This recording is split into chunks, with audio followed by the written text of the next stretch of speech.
Parallel circuit analysis.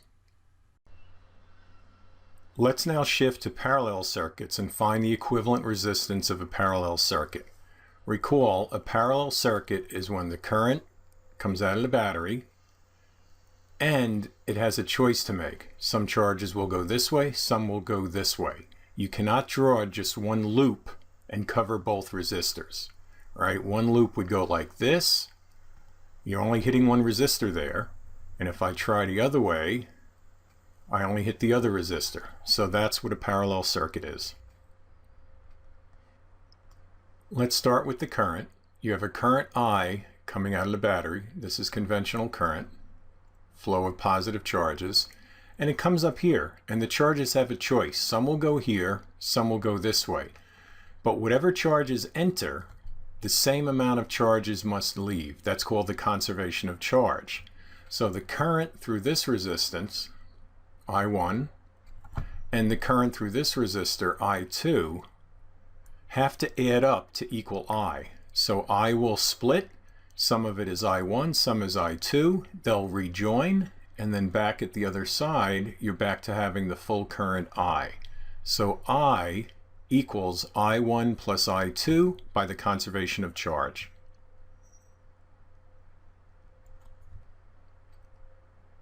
What happens to the voltage as it moves around the circuit? Current's coming this way. Each charge has a certain amount of potential energy U, right? Because U divided by Q is equal voltage. So what happens to the voltage in R1 and R2? Let's focus on what a battery does. A battery delivers energy, potential energy, to each charge, and that equals the voltage of the battery. So every charge that comes out of here has the same energy. The charges now can go one way or the other. So let's put an example. Let's say we have an 8-volt battery. That means on this side, the positive charges have 8 volts of energy per charge, and on this side they have none. All of their energy is transferred to the resistors or the wires. They heat up. It's thermal energy. The electrical energy of the charge goes into thermal energy of the resistor. So that means any charge that comes here has 8 volts per charge, and on this side it has to have 0. So we have 8 volts over here, 0 over here. Anybody connected to the negative terminal of a battery is defined as having 0 volts of energy per charge. So if I have a charge going this way, it starts at 8, goes down to 0. Here it starts at 8, goes down to 0. That means the voltage across R2 and R1 is the same, and it's exactly equal to the voltage supplied by the battery. So we have that V coming out of the battery equals V1 across resistor 1 and V2. The voltages are all equal. To find the equivalent resistance, we'll start with the current. This was due to the conservation of charge. I is equal to I1 plus I2 plus I3, where we have 3 resistors in parallel. We then substitute what I is equal to. Well, that's V over R. This V is the voltage from the battery, and this R, very soon, we're going to be called R equivalent. V1 over R1, V2 over R2, V3 over R3. The previous slide, we showed that the voltage out of the battery is the same across every resistor in parallel. So all the voltages are the same. So this V1 becomes V, this V2 becomes V, and this V3 becomes V. We have voltage in every one, cancel it out. So we cancel it, we factor the V first, and then we cancel it, and we get 1 over R equivalent equals 1 over R1 plus 1 over R2 plus 1 over R3.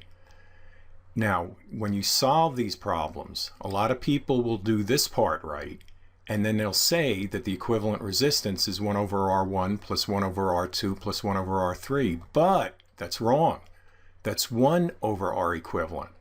So when you're done adding the right side, make sure you flip the answer. Take the inverse of it. Very careful. Be very careful about that. Make sure you flip your answer at the end. Sorry I said it twice, but it's a pretty common mistake. Now, what if we were to add more resistors in parallel? what would happen to the resistance of the circuit? In series, the resistance would increase. Think about what happens here by looking at the math and maybe conceptually think about it, and then go to the next slide. Adding more resistors in parallel will decrease the equivalent resistance of the parallel circuit. Check the math out and you'll see that that's true. Conceptually, adding more resistors in parallel gives you more paths for the electrons to flow. They have more choices. Hence, for a given electric potential, more current will flow. If that's the case, so we have V equals IR, and then we want to find out what happens to the equivalent resistance if more current is flowing. Well, for a given voltage, if I have more current because I have more paths, denominator goes up, that means the resistance will decrease. So your equivalent resistance goes down. Another way to look at that is if there's one line going into the movie theater and you have a lot of people, you have 100 people online, it takes a while before they get through. There's a large resistance to those people getting into the movie theater. What if you now have 10 openings, 10 different lines they can go on? People will get through much quicker. So you have a greater current of people and you had a smaller resistance to them getting into the movie theater. What is the equivalent resistance of this circuit? We have a parallel circuit here because the charges coming out of the battery, some go through the 6 ohm resistor, some go through the top, and then they'll all combine over here and come back and go to the negative terminal. So as the charges flow from the positive to the negative terminal, they split up at this junction point. So we have parallel resistors. The equation is 1 over R equivalent equals 1 over R1 plus 1 over R2. So we write that here, 1 over 12 plus 1 over 6. And then we go for least common denominator. I mean, you could plug this into your calculator, but if the numbers are this simple, you just go ahead and do this. So you have 1/12 plus 2/12, right? Because 2/12 is 1/6. You add them together and you get 3/12. Now, please don't then say, oh, the answer, I get it, it's 1/4. That's our answer. We have 1/4 ohm. No, 1 over R equivalent equals 1 over 4 ohm. You have to flip it at the end. So you get, here's your 1 over R equivalent is 1 over 4 ohm. You flip it and you get the equivalent resistance is 4 ohms. Good way to check your work. The equivalent resistance of resistors in parallel is always less than the value of any individual resistor. So in this case, our equivalent resistance 4 ohms is less than the 6 ohms, and it's also less than the 12 ohm resistor. What is the voltage drop across R1? The left side of R1 over here is connected to the positive terminal of the battery, and it's in an electric potential of 16 volts. The right side of R1 is connected to the negative terminal of the battery, and that's an electric potential of 0 volts.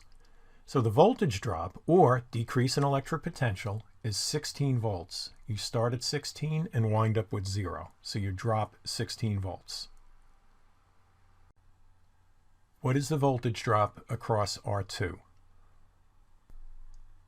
The left side of R2 is connected to the positive terminal of the battery, so it's at an electric potential of 16 volts. The right side is connected to the negative terminal, so that's at an electric potential of 0 volts. So the voltage drop or decrease in electric potential is 16 volts. You could also ask, what's the voltage across R1 or R2? And in that case, you would say, or what's the voltage change? What's the change in voltage? So you'd have the final voltage, which is this 0 volts over here, minus the initial voltage, which is 16. So you'd have a change in voltage of negative 16 volts. We don't worry too much about that. When we say voltage drop, we typically use a positive number because we always know the voltage is going to decrease when current flows through a resistor. What is the current generated by the battery? We use Ohm's law, where the current from the battery is the battery voltage, which is right here, divided by the equivalent resistance of the circuit, which is 4 ohms. So it's 16 volts over 4 ohms. 4 amps are coming out of the battery. What is the current through R1? We use Ohm's law, and we want the current through R1, so we call that I sub 1. So that'll be the voltage across R1, or V1, and then the resistance of R1. And let's see, here's our voltage, and that's it. And then we have the resistance. So it's 16 volts over 12 ohms, 1.33 amps goes through R1. Note, 4 amps came out of the battery, but only 1.33 amps went through R1. Right? The rest of the current had to go through R2. What is the current through R2? What is the current through R2? So we will use Ohm's law, where we have the voltage across R2, divided by R2. So we have 16 volts divided by 6 ohms, and we get 2.67 amps. The sum of the currents through R1 and R2 equals the current generated by the battery. So here's our I1, 1.33 amps. Here's our I2, 2.67. You add them together, and you get 4 amps. So you have 4 amps coming out of the battery, and it splits here, and then rejoins here, and you have 4 amps going back to the battery negative terminal. More of the current from the battery flows through the smaller resistor than flows through the larger resistor in parallel. In fact, when one resistor is half the value of the other one, twice as much current flows through it. So what we have, the 6 ohm resistor has what? It has 2.67 amps going through it. And the 12 ohm resistor has half that amount, which is 1.33 amps. And if one resistor was 3 times the value of the other one, 1/3 as much current would flow through it. So it's kind of an inverse relationship there. What is the power used by R1? Use the version of the power equation, right? We have 3 different versions that contains the original givens, as calculated values are not always exact due to rounding. In this case, we're given the battery voltage, right? We had 16 volts, and we know the resistance, and the resistance is 12 ohms. So we'll use V1 squared over R1, 16 volts squared over 12 ohms, and we get 21.3 watts. What is the power used by R2? Choose the version of the power equation that contains the original givens, as calculated values are not always exact due to rounding. In this case, we're given the battery voltage and also the resistance. So we use P2 is V2 squared over R2, plug in the values, and we get 42.7 watts. What is the power supplied by the battery? The power supplied by the battery will equal the power used by the resistors. That's this right here. We can also calculate it by using IV, where I is the current coming out of the battery and V is the battery voltage. So in that case, we have 4 amps times 16 volts, 64 watts. If we add the 2 powers that we already calculated, we do that right here, and once again we get 64 watts.